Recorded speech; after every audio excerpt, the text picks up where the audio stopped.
하나님의 은혜와 주님의 평강이 저와 여러분 가운데 가득하기를 축복합니다. 오늘은 복음을 찾아서 시리즈 두 번째 시간인데요. 오늘은 성경에서 말하는 하나님에 대해서 함께 생각해 보려고 합니다.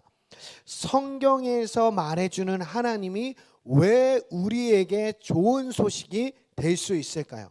오늘 말씀을 통해서 우리의 인생의 방향이 되신 하나님이 누구신지를 바르게 깨닫게 되기를 간절히 소망합니다. 여러분 혹시 길을 잃어버린 경험이 있으신가요? 저는 종종 길을 잃어버립니다. 요즘은 스마트폰 GPS가 있어서 길을 잃은 일이 별로 없지만 가끔 신호가 끊기거나 목적지를 잘못 입력하면 분명히 익숙한 길로 가는데 가보면 전혀 다른 길에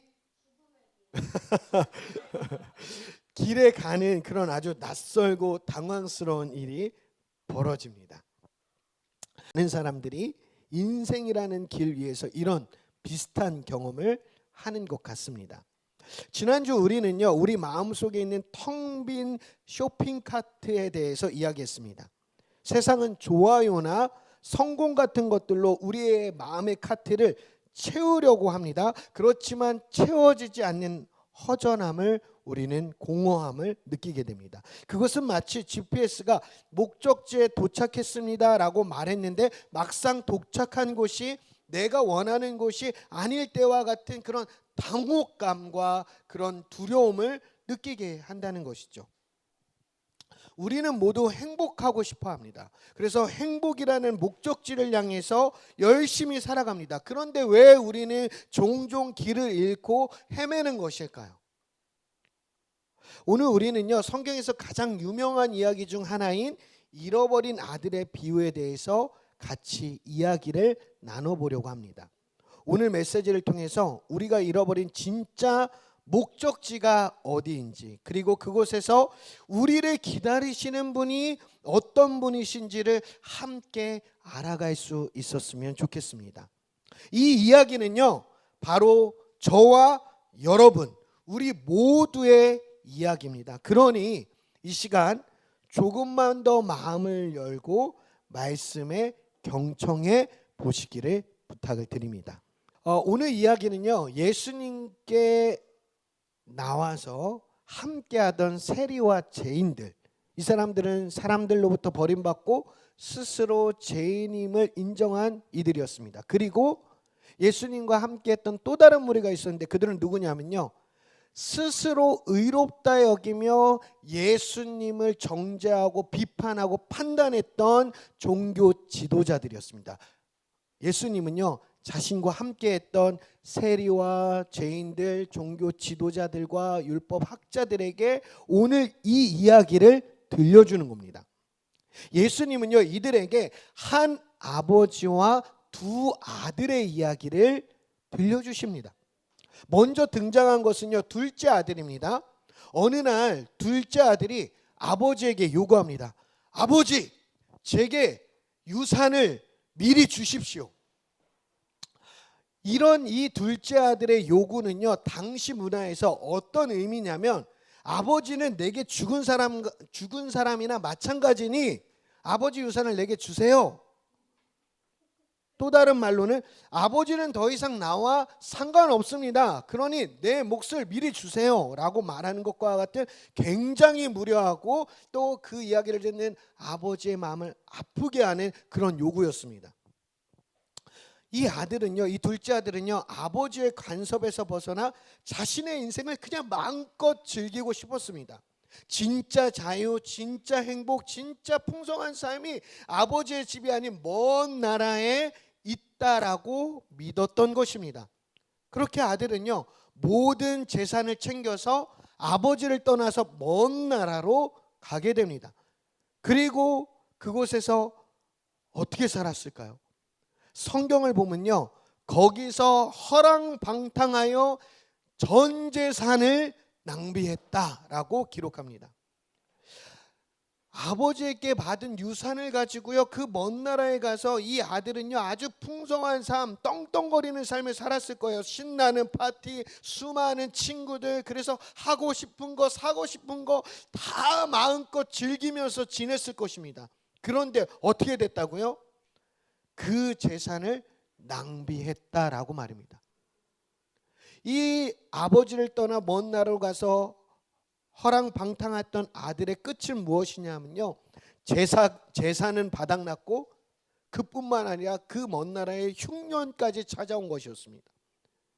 그 많던 친구들은 모두 떠났어요. 결국 그는요 머물 곳이 없어서 돼지 우리에서 돼지 치는 일을 했습니다.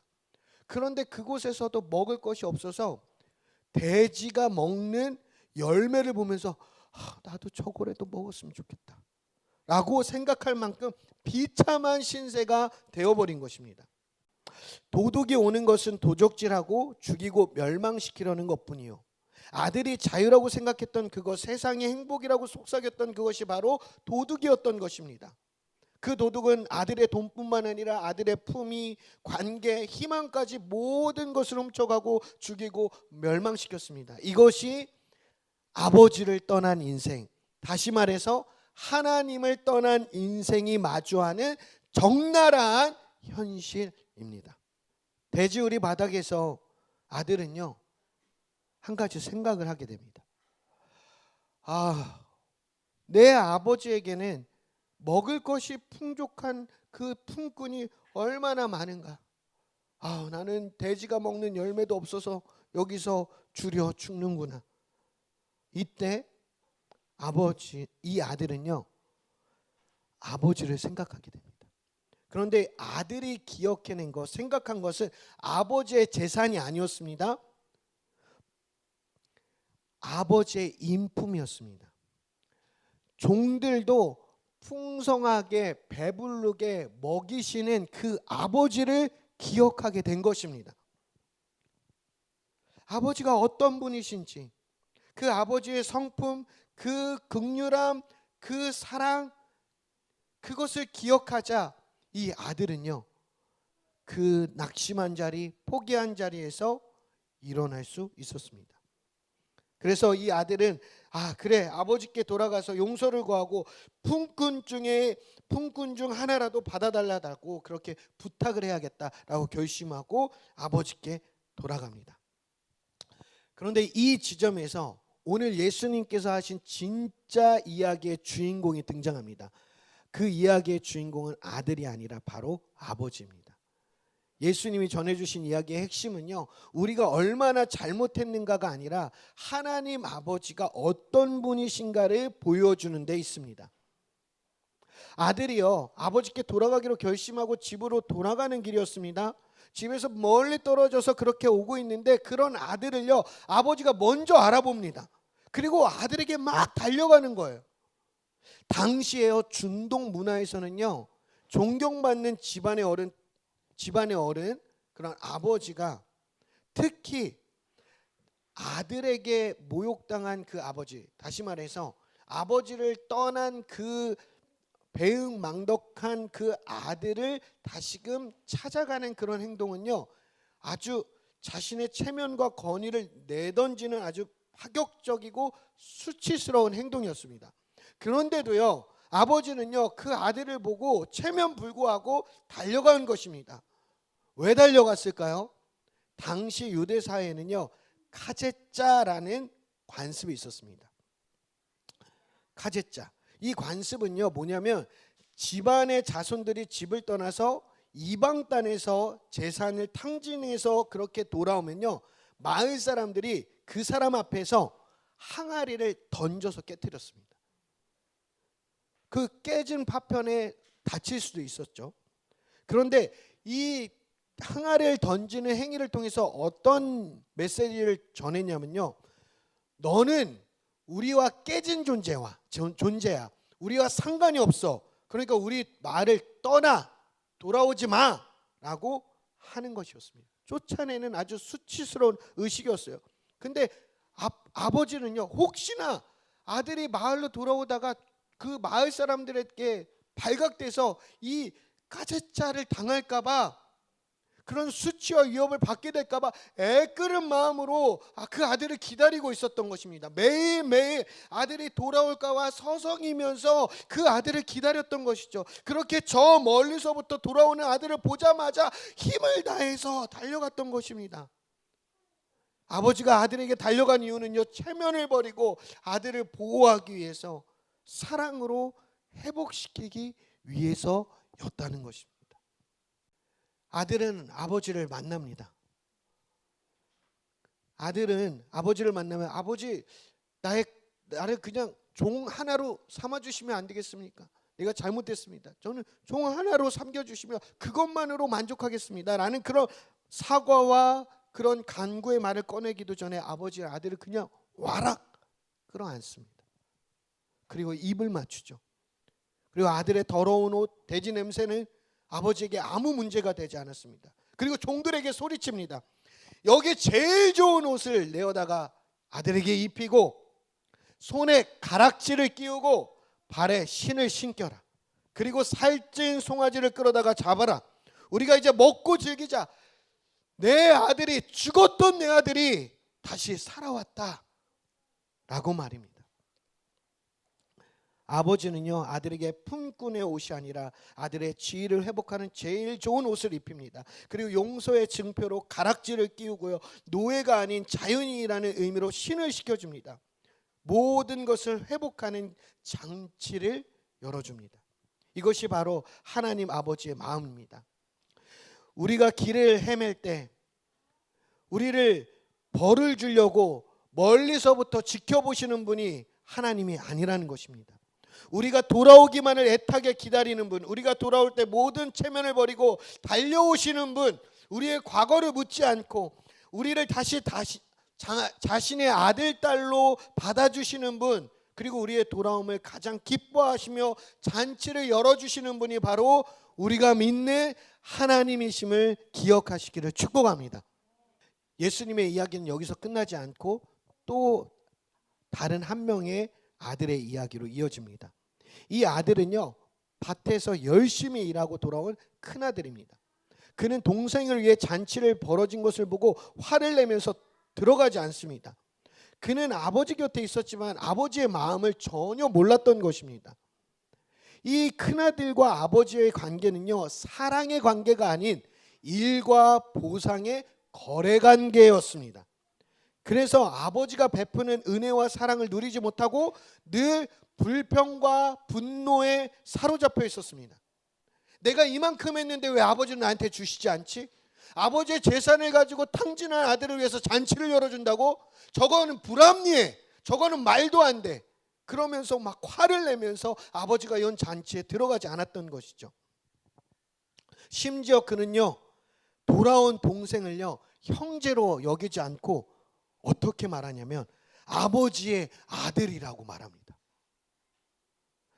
형제의 관계를 부정하는 것이죠. 또 아버지가 베푸는 은혜의 잔치에 참여하기를 거부합니다. 첫째 아들을 알지 못했습니다. 자신도 아버지가 사랑하는 아들이라는 것을 말입니다. 아버지는 그런 아들에게 이렇게 이야기하죠. 얘야라는 말은 아주 사랑스럽게 부르는 말입니다. 얘야, 너는 늘 나와 함께 있으니 내가 가진 모든 것이 다 내 것이 아니겠냐. 그렇다면 너는 너의 이 아우가 죽었다가 살아났고 내가 잃었다가 되찾았으니 즐기며 기뻐하는 것이 마땅한 것이 아니겠니 아들아? 라고 그렇게 말을 합니다. 그런데도 이 큰아들은 그런 아버지의 마음을 알지 못합니다.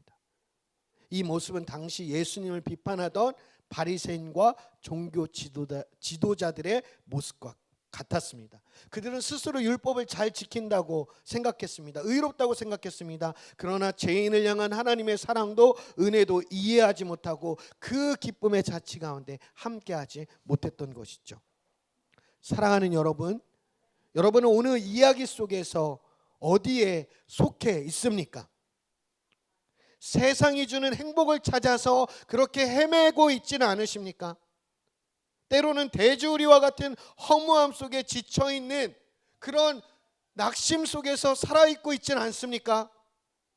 때로는 교회 안에 있지만 그래서 신앙생활을 열심히 하는 것 같지만 기쁨은 없이 의무감으로 그렇게 그 일들을 행하고 있지는 않으십니까?